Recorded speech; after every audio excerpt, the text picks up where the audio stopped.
Ropes Organization Walcott Foundation Indian Trust Special Coaching to 8th, 9th and 10th classes Digital Virtual Learning Bangaru Palmani Rugangavar from Pedapunjani by Reddy Pulli Mandal. Chairman Dhansekaran.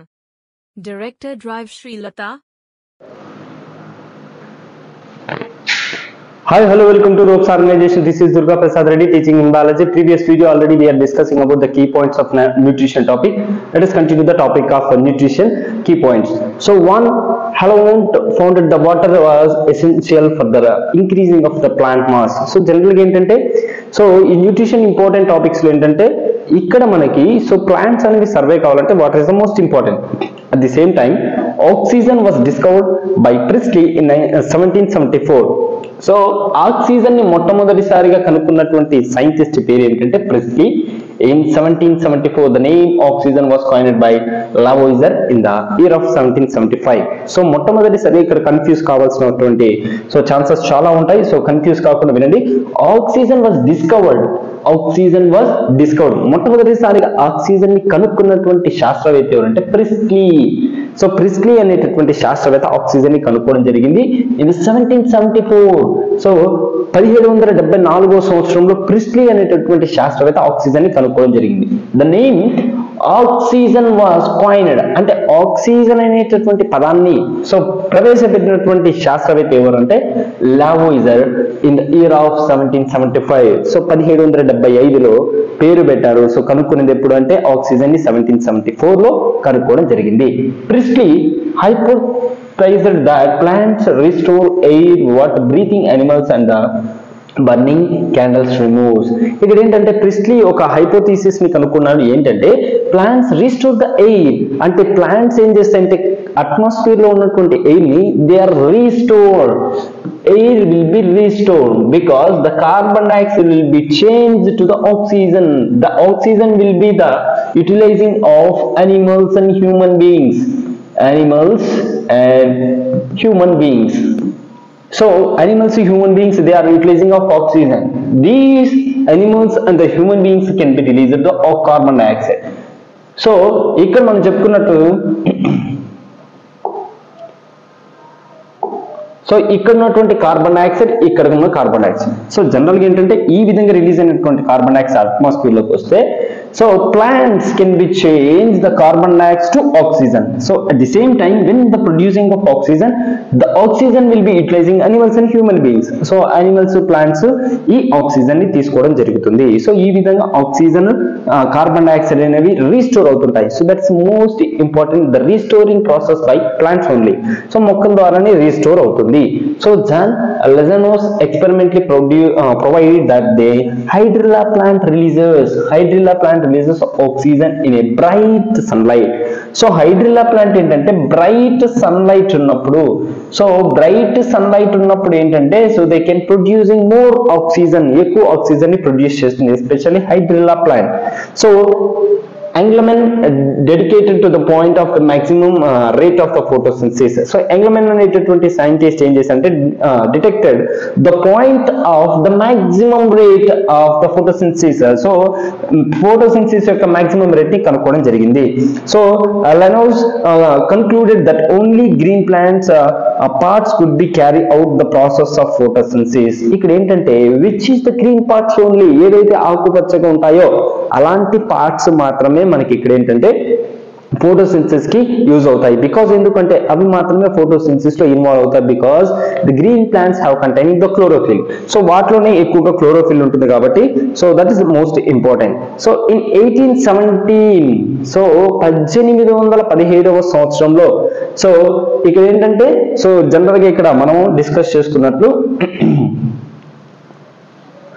చూడండి in 1817 Pelletrite and Convertex expected the green colored substances from the leaf and the name is chlorophyll. ఇక్కడ ఏంటంటే ఇందాక మనం చెప్పుకున్నట్టు photosynthesis జరగాలంటే chlorophyll అనేది important because chlorophyll is green colour pigment.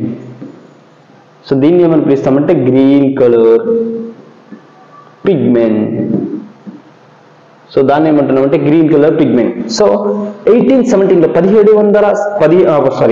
1817 సంవత్సరంలో so Pelletier and Caventou extracted the green coloured substance అంటే కొంచెం ఆకుపచ్చ రంగులో ఉన్నటువంటి పదార్థాన్ని తీసుకోవడం జరిగింది ఫ్రమ్ ద లీఫ్ నుంచి తీసుకోవడం జరిగింది. దానికి ఏమని పేరు పెట్టారంటే క్లోరోఫిల్ అని పేరు పెట్టారు. సో ఇలాంటివి ఎక్కువగా ఎగ్జామ్ పాయింట్ ఆఫ్ లో బిట్స్ కింద కడుగుతుంటారు. Pigments other than green color also aided the process of photosynthesis by passing on the energy sunlight trapped in the chlorophyll. So దీంతో పాటు ఏంటంటే అదర్ కలర్ సబ్స్టాన్సెస్ కూడా ఉంటాయి, బట్ ఏంటంటే సన్లైట్ ని బట్టి క్లోరోఫిల్ అనేది ట్యాప్ అవుతూ ఉంటుంది.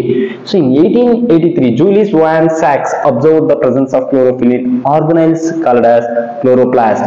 అంటే ఇక్కడ ఏంటంటే 1883 సంవత్సరంలో ఇన్ 1883 సో జూలియస్ వాన్ సాక్స్ అనేటటువంటి scientist observed the presence of chlorophyll in organelles. అంటే సో ఏదైతే ఈ క్లోరోఫిల్ మనం ఇక్కడ ఏదైతే డిస్కస్ చేస్తున్నామో క్లోరోఫిల్ అనేది అది ప్రెసెంట్ అయి ఉన్నటువంటి ఆర్గనైల్స్ ఏవైతే ఆర్గనైల్స్ ఉన్నాయో వాటిని ఏమని పిలిచారంటే క్లోరోప్లాస్ట్ అన్నాడు.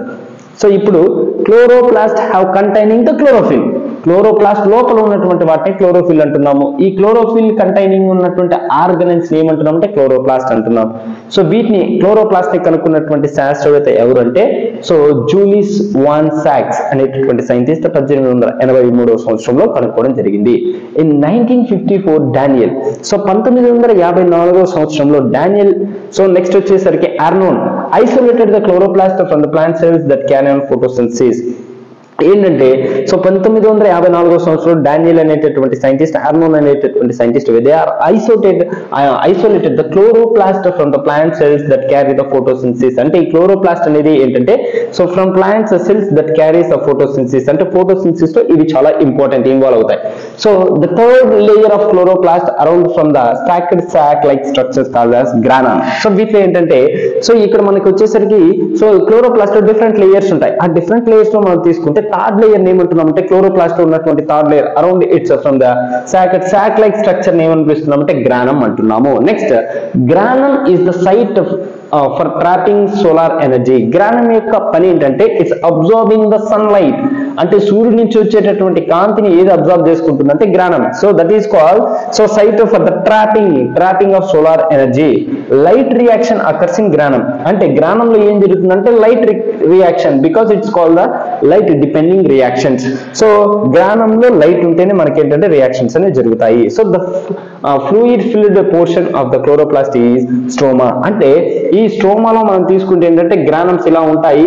సో రిమైనింగ్ పార్ట్ అంతా కూడా ఏంటంటే they are filled with liquid. So liquid లాంటిది ఒకటి ఫిల్ అయి ఉంటుంది. సో ఆ లిక్విడ్ ని ఇక్కడ ఏమని పిలుస్తాం అంటే స్ట్రోమా అంటున్నాం. In which is dark reaction అంటే స్ట్రోమాలో ఏం రియాక్షన్ జరుగుతుందంటే డార్క్ రియాక్షన్ జరుగుతుంది. Light reaction will be occurs in granum, the dark reaction will be occurs in stroma.